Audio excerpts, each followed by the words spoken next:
It's such a pleasure to have you. Thank you so much for your time and joining us, and Thank welcome. you. Thank you, Erica and Ira, for inviting me for this lunchtime talk.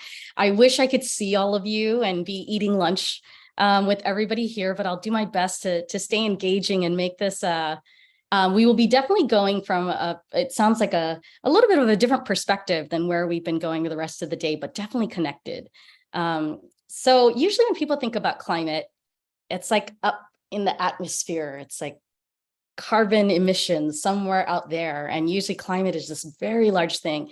And I love that Erica quoted Adrienne, dear colleague, and talked about the mycelial network and on the ground.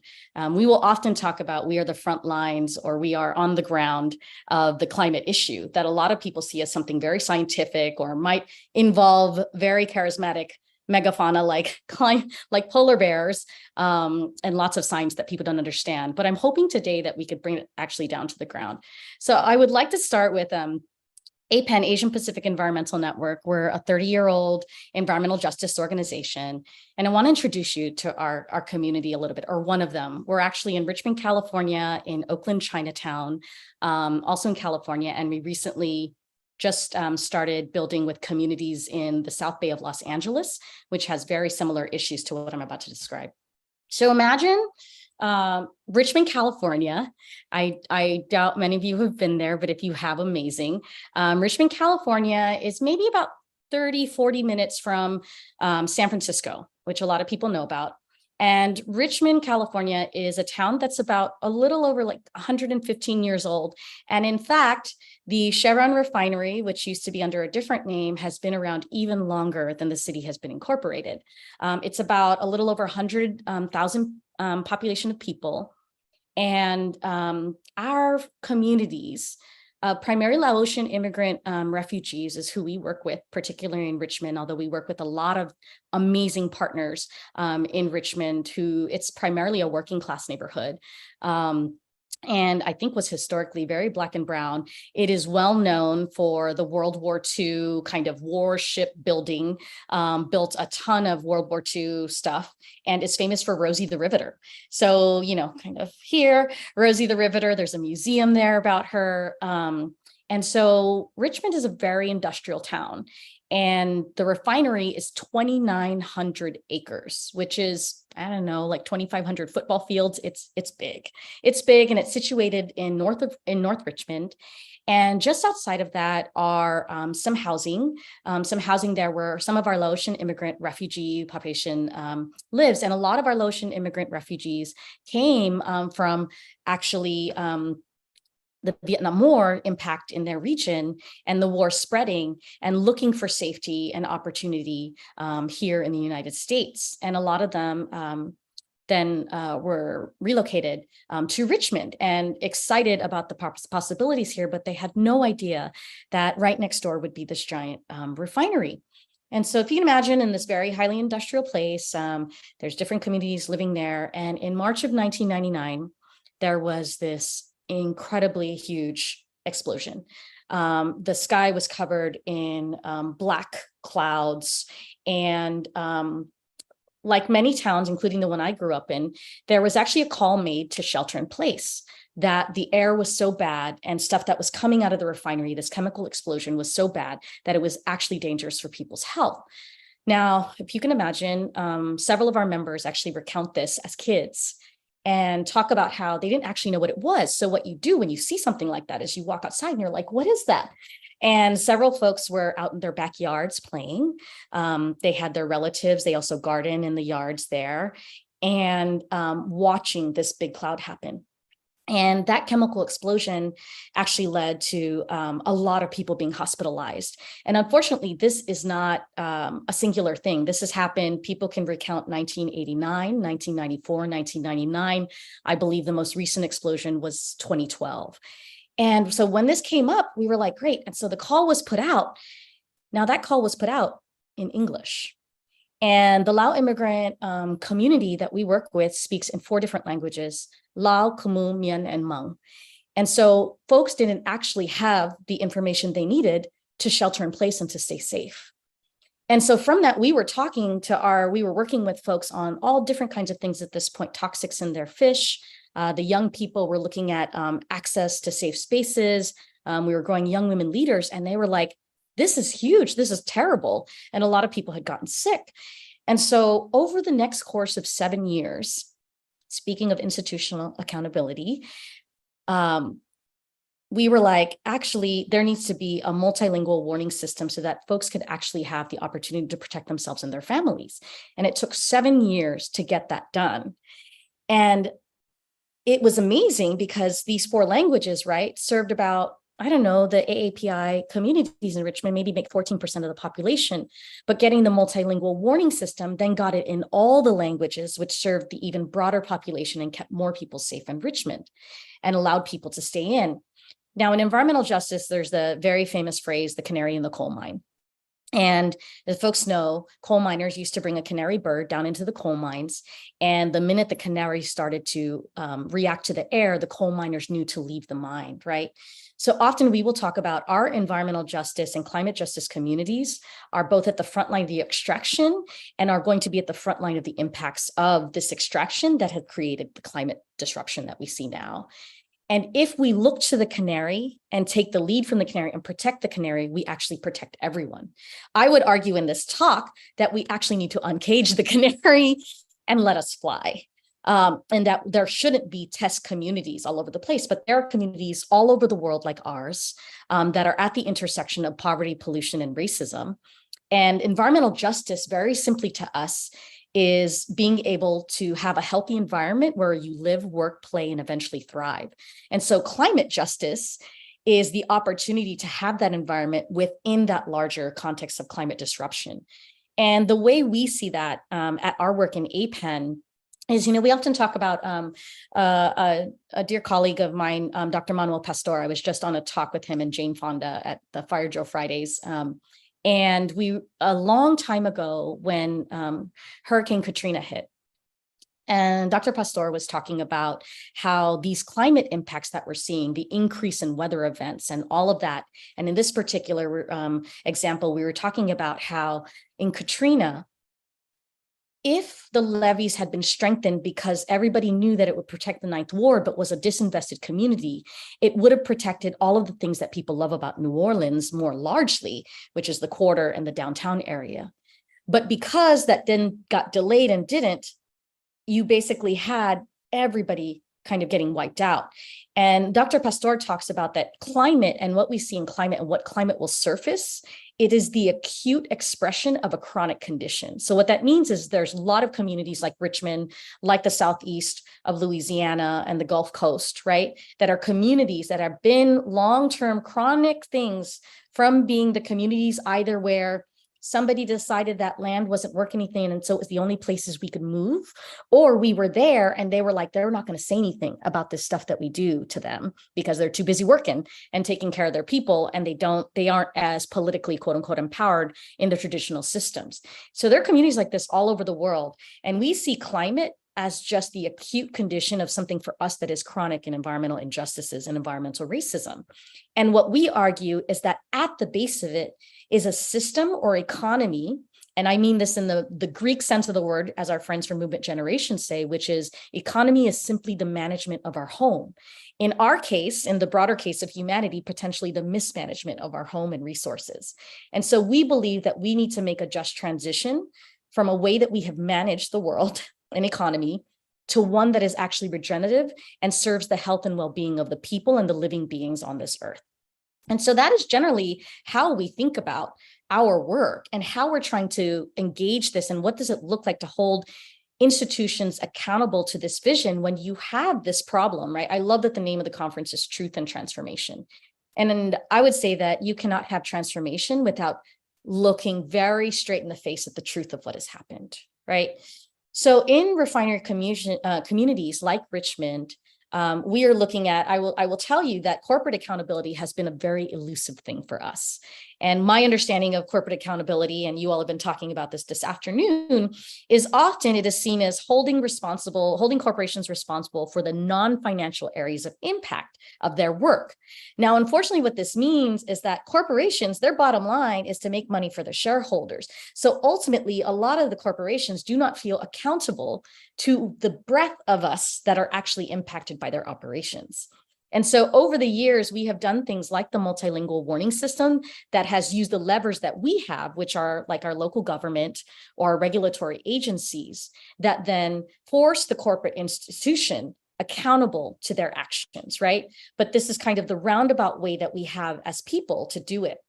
And what we've learned here is that even when we get a warning system, or in the case of like in 2012, we were able to stop an expansion and not have them bring coal for processing into the refinery, it is mostly when we are trying to hold corporations accountable, it's kind of a game of whack-a-mole. I don't know if folks remember that game. It's the game at the carnival where the things pop up and then you just kind of hit the next thing and you hit the next thing. And that is often how it feels. So we will have ongoing toxic pollution that comes through the refineries that is kind of a regular thing for communities like Richmond.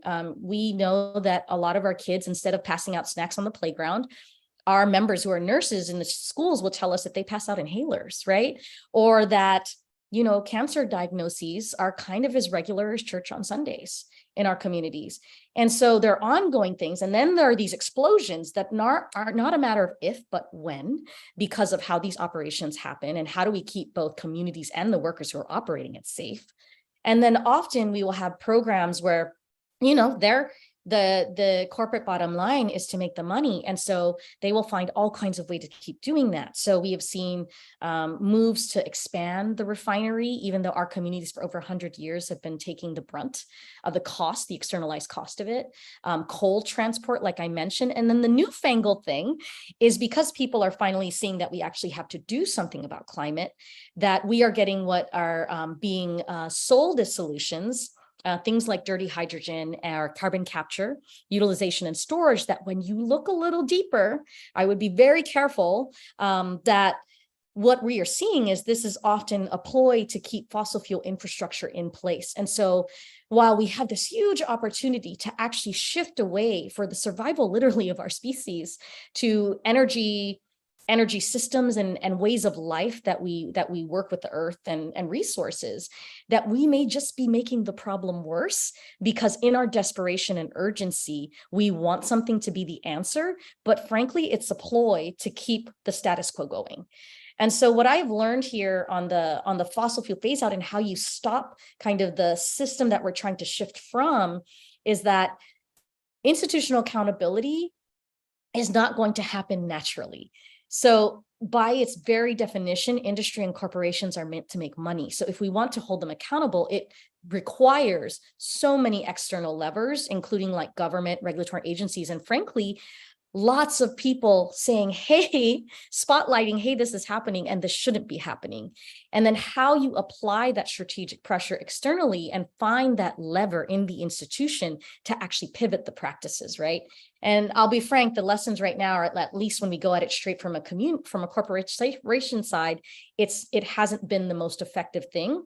So we are often trying to figure out how do we work with everyday people to say, not only are we here to stop the bad things that are happening and this kind of way of life that hasn't been working for us, we actually want to build the thing that will lead to the health and well-being of our people. So at the same time that at APEN, we're trying to figure out what does it look like to justly transition the refinery in our community that puts frontline communities and workers at the center, which ultimately is about phasing out California off of fossil fuels. Like, what does that look like? And what does it look like to take care of our people on the other side of that, beyond Chevron and oil and gas in our place? So we have been in the active exploration of not only stopping and trying to defend, because that can only do so much, whack-a-mole can only do so much, but what does it mean to create the community, the resilient communities that we need to thrive, not just survive? So I want to also paint the other picture of Richmond that folks don't get to see. So we have a few things that we're like, what does resilient community and regenerative economy look like, right? In 2014, the city of Richmond paired with Marin Clean Energy, and they repurposed 60 acres of brownfield land to generate 10.5 megawatts of solar that services 3,900 customers, right? So brownfields are these huge swaths of land, often in industrial places, that are so polluted that nothing is actually happening on them because nothing can happen on them. And so what does it look like to repurpose it for the phases of like regenerative power and energy for our community, right? That's one example. In 2018, our incredible partners at Urban Tilt and a bunch of organizations, over 20 organizations, built something called Unity Park. It's 7.5 acres of community engaged green space, right? Where we're growing food, we're having community activity, that kind of thing. And then in 2020, over the last several years, with our partners at RISE, RYSE, they're a amazing youth organizing group in Richmond. At some point, they were like, our youth are building this hub that we want, what they want to be a liberation hub. And what does resilience actually look like? And this is kind of a more popular, it's becoming a popularized term in the policy space, but this actually it's an old idea deeply from communities, which are, what are the places in our community that are already trusted that can become a place where, especially as we have increasing climate disruption events, and even not climate disruption, but any events where our communities can go for safety, for health and well-being. And so when RISE and the young people there were like, we want this hub to happen. Youth in Richmond, they understand that the neighborhoods they live in are not set up for them to necessarily succeed. And so we actually have to build the solutions we need and want. And so our youth at APEN paired with the youth at RISE, and they did a bunch of research, they talked to their families, and they literally co-designed what we now are calling the RISE Youth Liberation and Resilience Hub. And this is a beautiful building. You can look it up. It's called the RISE Commons. And it has features like solar panels and battery storage. So that, for instance, when wildfires are happening or there's a power outage, you could go to the RISE Commons and there will be refrigeration and power for your cell phones, for refrigerating your medications or running your medical machines, right? There will be wildfire kits there. We distribute wildfire kits that allow people, folks in Richmond already have respiratory illnesses because of the ongoing environment, which just get exacerbated by the climate disruptions, right? So we also pass out wildfire kits that are made from the plants grown by the folks at Urban Tilt, right? So there's this like community kind of economy and resiliency we're building. And we think these centers and these hubs should be everywhere. So in your community, is it the local clinic? Is it your school that folks know to go to? And how do we make it so that it can have independent energy generation, so that it can be a place that people actually use in times of crises, but also not in times of crises? It can be like at RISE Commons, we're like, what does youth programming look there? What is youth work and that they want and opportunities they want to build, right? How do they support each other around mental health and academic learning? That kind of thing happens. And so we've been asking ourselves these questions, and we have these little bits of vision of what we think it could be. And we are at this moment in this juncture where we know that if it is industry led and their bottom line is to make money, and that's their call, ours is to protect and for the well-being of our communities, that when we think about the transition of these economies that are based in fossil fuels like ours is, in Contra Costa County, where Richmond is, there are 5 refineries that make up $700 million of the tax base. And so when we think about this climate transition, what racial equity looks like, building the clean green economy may happen. The question is, who gets to go along with it? Who still bears the cost and burden, and who gets to actually get the benefits of it? So we're really thinking about, what does cleanup look like? How do we make sure that the economies that we put in place do not reaffirm the environmental racism that has created the stuff up till now? How to prioritize development that serves community health and well-being beyond the traditional sectors, right, that we're used to? So a $700 million a year tax base isn't a one-for-one replacement of oil and gas with another industry like pharmaceuticals or even green manufacturing.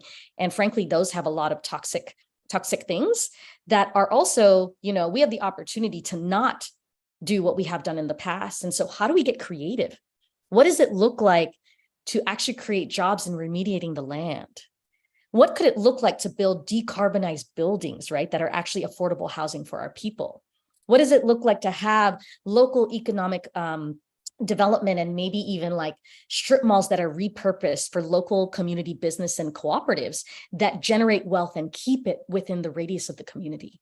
These are the questions that we're investigation of, and that for institutional accountability, what we have found is that our government, their job is to often maintain what is happening or manage what is happening. So we have been like, how do we paint the vision for what our communities need, actually start building it and say, see, this is the thing you should be investing in, and then our government should actually be running. If we had a FEMA or emergency services that actually serve the people, how could post-Katrina have looked differently? How could post-Sandy have looked differently, right? Or all the number of things that will happen. And that the thinking and values that have got us here will not get us out. So if we still keep thinking about climate, economy, housing as separate things, we're missing the picture of what could be possible, because this is a systemic issue that needs systemic change. And then how do we think of not just short-term techno fixes? Like there are all kinds of, you can look into the rabbit hole of what people think will solve climate. If you're only solving for one thing, for instance, greenhouse gas emissions, people are talking about wild things like putting up shades up in the sky, and that will completely change weather patterns, right? So you may be solving one thing, but completely getting a whole nother thing. People want hydrogen to be combusted, but you're just going to generate more greenhouse gases in order to make that hydrogen. Again, thinking about, if you're only thinking about one output, we're missing the whole thing. And I'll close with one of my favorite videos for what is possible here when we think about where each of us can enter into this conversation. For us, it's very simple. We get with our people and we hold the institutions accountable that are often making decisions about us without us. We get in there and get our people in there to then define what happens in our lives, right? So there's this wonderful video that was very popular, maybe 5-7 years ago. And it's a video about how the Yellowstone National Park was repopulated by wolves. And in the repopulation of wolves into Yellowstone, it then started to affect the ecosystem in such a way that it created space for the natural creatures that were taking care of the waterways in Yellowstone. It expanded the rivers in Yellowstone. It got the water flowing, regenerated the whole system. Now, often traditional environmental thinking or even climate thinking is like, that's for scientists. That's for protecting nature out there. And what our friends at Movement Generation or other allies in Climate Justice Alliance would argue is humans are a capstone, keystone species. We are the wolves in the ecosystem. Now, wolves can destroy, or they can do what they do and put our hands to creation as much as we have destruction to completely change the ecosystem.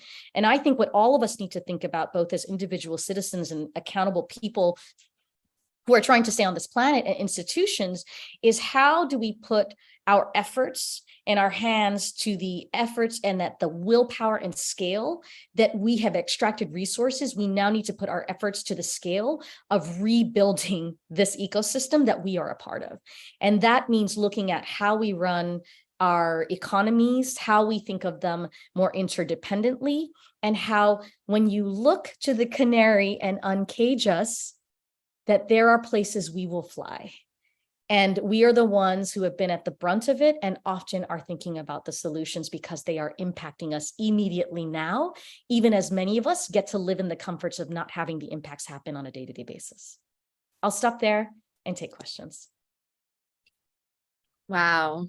Thank you so much, Christine. It's incredibly moving and so excited to dive into questions with our amazing audience who's been listening. I think the metaphor of and the story, the true story of the canary in the coal mine, and is just so powerful, and in the context in which you've situated it, especially given how much we sometimes see it metaphorically show up in different spaces. So thank you so much for just so many gifts that you wove through these beautiful remarks. I'm going to start with a question I've been thinking about, and then again, encouraging everyone who's listening. We have a large community out there to please, share your questions and, and or reactions that maybe there's a question circling about in the Q&A feature here on Zoom. So we've been thinking a lot about accountability today, and obviously it's also in IARA's title. Yeah. One of the other things that we've heard a lot about today is the very different sectors that some of us feel like we're operating in, like these sectors and even institutions feel very siloed off, siphoned off from each other. And I'm curious, given your work that you're describing in APEN's work, as well as the other organizations you've been a part of, how do you see what has been effective for you in getting over the barriers, whether imagined or real, in collaboration between, you know, corporations, local legislators, et cetera? So are those boundaries real or imagined? What have you seen as successful for really, and I'm asking because I think in real time right now, the folks watching are curious about this, especially with all of the attacks on our justice work. That's right. That's right. Thank you for that question, Erica. So what have we been seeing that's been working to kind of unsilo our thinking in our coordination? Is that what I'm hearing? I want to make sure I'm getting your question. Yeah, absolutely. Yeah. So the thing to understand for us, what's beautiful about, kind of a community-based organization. And I know there was a speaker earlier who talked about how important it is to act from the specificity of a place. So I do think it is important to act from a specificity of a community or place as well, for the reason that when you deal with real people, their lives are not siloed in the ways that our institutions have been cut up. And so when we deal with, like an everyday, like our young people, I often think of Ashley and Alita, these twins that we have who are high school seniors and are amazing. And they at the same time can talk about the connection between education and them as young people looking for economy and why they can't find a job within 20 miles of their home, right? What does that mean? And then they can make the connection between public health and the environmental injustice, right? So part of it is when I say look to the canary or to the communities, when you have to think about actually making something serve or substantially change the life of real people, it often isn't, you can't actually cut it, or it will show you the edges of the limitation of whatever silo you're in, right? So often we'll work with legislators and they may have an agenda that, they want to champion. We're often saying, we're often having to make the connections, because you can imagine we're an environmental justice group and, we don't have a specialty in economic development, but it is something that we're having to deal with, because in order to get environmental justice, we need to have very imaginative, creative, regenerative economic development. And so I'm often having to, and our team is often being in spaces being like, look, this is what the thing you care about is connected to. And often climate is not the starting point. We'll often start with economy. People are often thinking about jobs or housing or quality schools, right? And I guarantee you there is a climate connect for each of those things. And that climate is going to be what I would encourage folks to think about if they aren't already thinking about climate in regards to racial equity. It is going to be kind of the magnifying glass on every injustice that there is in our communities. So for instance, in housing, when you look at the patterns that are going to happen because of how climate disruptive patterns will change housing and patterns and where people are going to, that is going to directly impact what housing is available where and who gets to live where, right? For instance, that's going to be huge. Climate disruption events are going to be a huge thing on education. It already is. On missed work and that kind of thing. So when we're talking with folks, we're often saying, when you link it up to a community, the specificity will force you into unsiloing. And then honestly, it takes us having an awareness that our systems are working this way. And that's part of how they succeed in us having only incremental gains.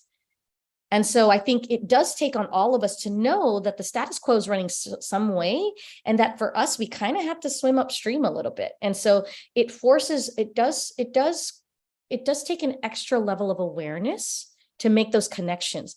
But what's exciting is that we're looking for each other.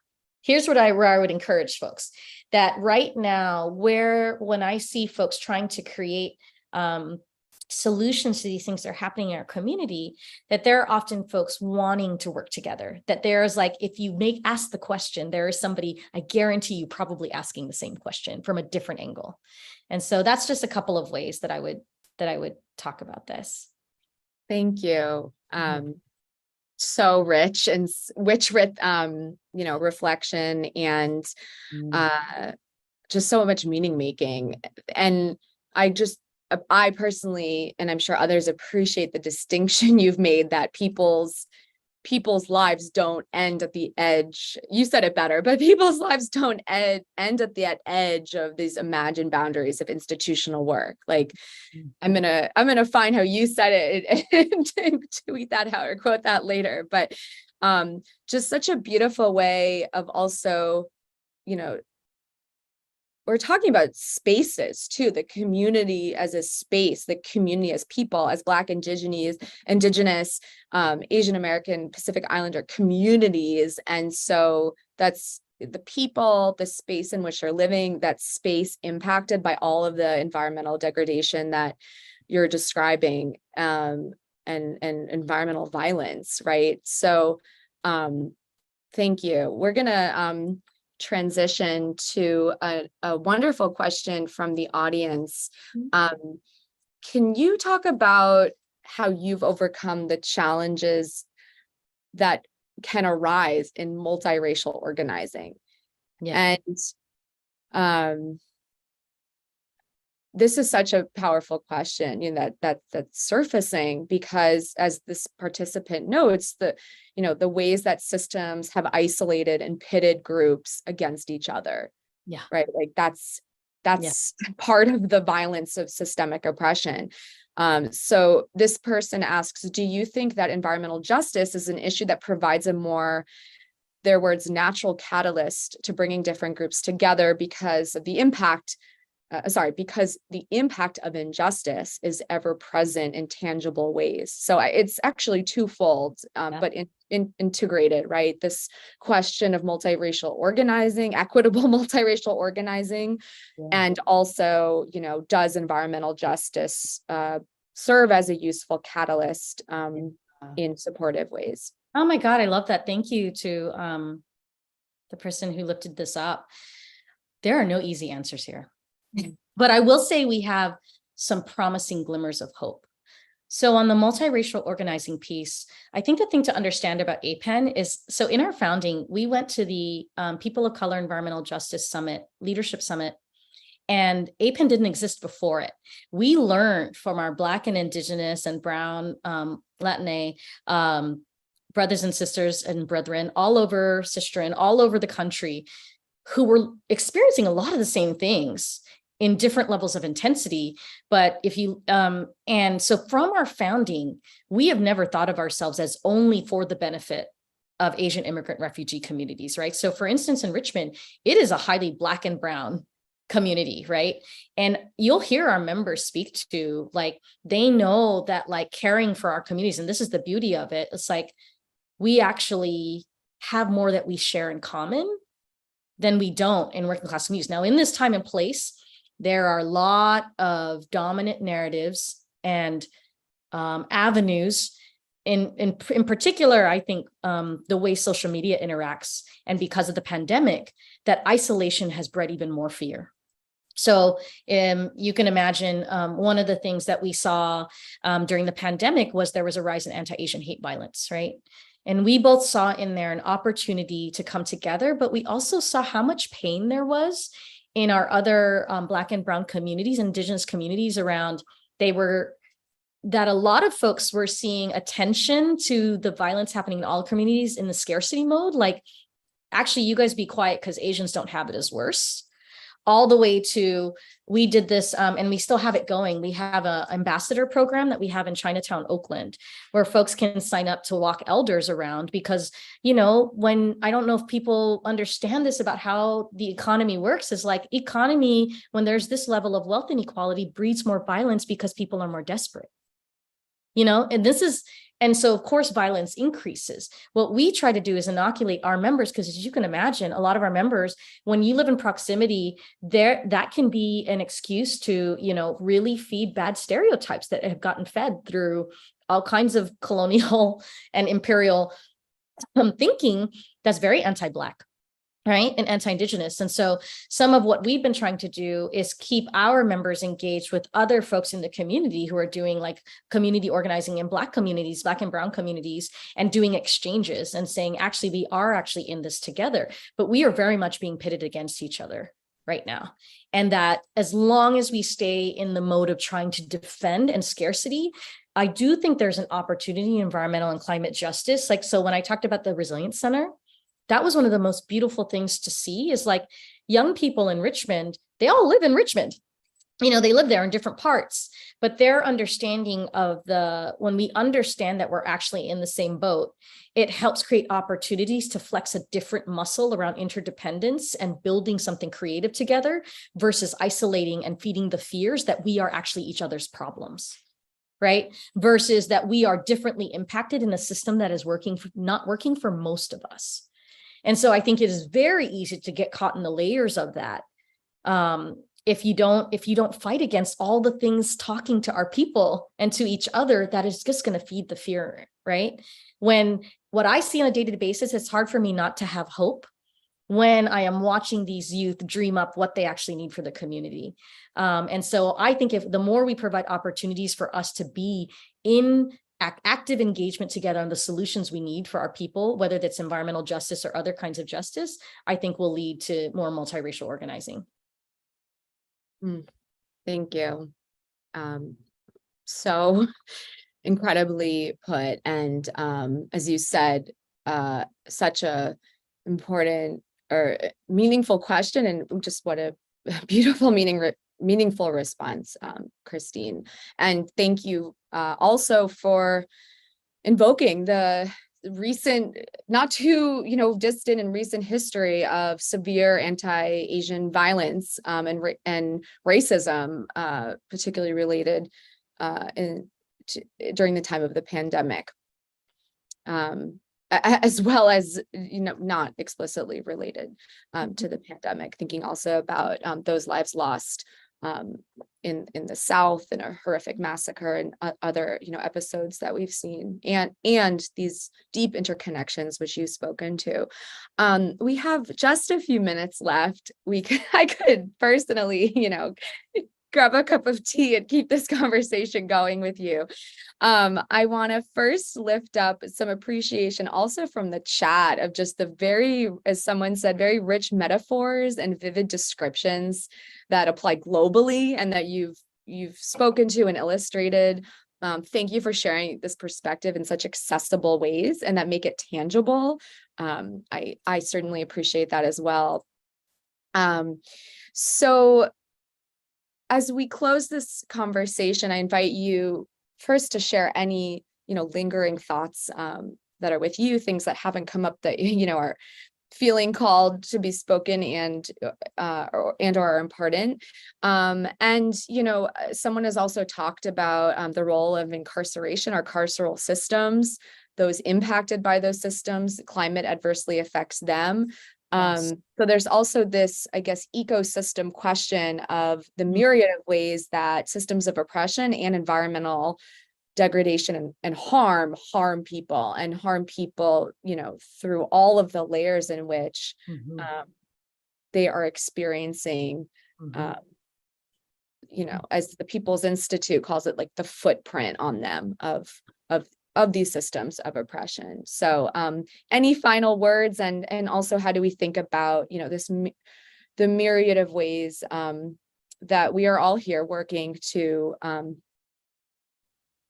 address, I guess, the intersections of these. Yeah, thank you. Just a quick note on the carceral piece. I so appreciate somebody bringing that up.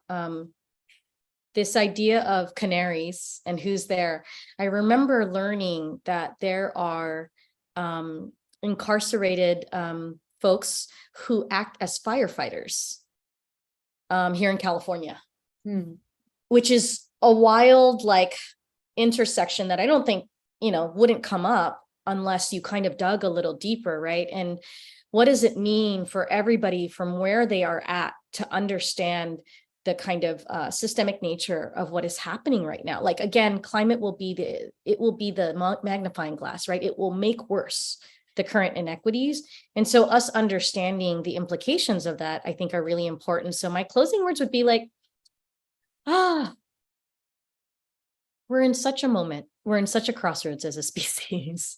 And I would encourage folks to, from wherever you're positioned, to understand, like I said, find who is leading at the edge of who's most impacted, whether that's the folks in the, who are incarcerated, or if you are in proximity, maybe as an academic institution, to an environmental justice community, which you can map now. They're actually known federally, and I believe states are adapting the same systems to find where these communities are. And what is coming out of those communities for what they need, for what they are both trying to stop the harm and harm reduction, and what they want to build, what they are dreaming about their worlds are. I feel like I would argue there are amazing groups like Climate Justice Alliance, who has like 90 different groups all over the countries and territories that are working towards what does it mean to make this transition. So I would say find the groups, do a little homework. Do a little homework before thinking you're going to come up with a solution that's new. Do some homework, find your people, and then find where you can get in. I've been saying this in every space I'm in, like, now is not the time to say there is that we need to turf on the work that needs to be done. There is so much work that needs to be done that I think everybody needs to find their people, find their gift and the work, and get in it. The other thing I would caution people is to dig deeper, because if something looks like a too good to be true solution, it probably is. And that it is intent upon all of us to have a little bit of rigor in that way. And sometimes it means giving up things that will allow us access to other things. So for instance, what are we willing to give up about our consumer life that will give us a more connected community life? What are we willing to give up, for instance, of like, I've been joking around, like the conversation around electric vehicles, or like, how does everybody get an electric vehicle? I'm like, or I'm from the Philippines, or my family's from the Philippines. We have these like open air jeepneys that have karaoke machines. I'm like, or what is the people's bus lift system? I don't know, or both, right? How do you both reduce the individualism and increase the collectivism? And we're actually trying to create something that we don't see yet on a regular basis. So I think creativity, how we get ourselves out of the despair and into dream spaces. And I tell people, put your hands to a solution at 5 minutes every day. Dig in your garden, grow something. Do something to combat the fear and the thoughts that will come in there, right? Learn how to build a solar charger for your phone. It's actually not that hard. Or I love the folks that have like the bikes that make like juice smoothies. There's like all kinds of amazing things that are like, how does this add up to a cultural shift at some point? And there is a piece for everyone, especially for those of us that hold power and position in institutions, because then we're talking about making these changes at scale. And that takes grand investment of time and resources. Thank you so much, Christine. Truly, this has been such an incredible talk to witness and learn and listen from. We are so grateful, and thank you. I'm now going to pass the mic to continue that appreciation to IARA's faculty director, Dr. Khalil Gibran Mohammed. Thank you so much, Erica. I just want to continue something that you just said, a thread to lift up in this moment. You said climate will make worse our current inequities. And I want to add that the fate of this planet rests in my hands, your hands, and billions of others. And we want to remind folks that while Elon Musk is building rockets to Mars for the 1%, the rest of us will be left here to clean and save this planet. We will be forced to make something new, a world, to paraphrase Langston Hughes, that has never yet been. Thank you so much, Christine, for your incredibly informative and revealing remarks, for the leadership that you are illustrating and showing day by day, for the wisdom you shared with us and our audience. We are grateful for you and the APEN team to continue the work you're doing in California and around the country. The urgency of environmental organizing led by communities impacted by it is so poignant and inspirational. And to everyone who's joined us today, day one of our 2-day conference, it's been an incredible day, from our opening panel on roadmaps in charting racial equity work organizationally, to the work of regulation in finding the appropriate mechanisms to achieve accountability in the private sector and elsewhere. Please keep the conversation going online and on social media. And we can't wait to see all of you right back here next week on Wednesday, October 4th for day 2. It's not too late to encourage members of your network to register for the second day of our conference. We were mindful in preparing this series that some people can't join virtual conferences during the morning. And so day 2 next week will take place in the afternoon, beginning at 2 p.m. Eastern Standard Time. We want to finish day 2 with an evening keynote from Dr. Beverly Tatum, whose career spans many decades and can speak directly to how accountability through a commitment and expertise on racial equity brings together leadership and transformation. You don't want to miss her. So again, thank you so much for joining us today. We're happy that you're part of our community and part of the work that IARA is doing and helping to encourage others to do better. Thank you so much. We'll see you next week.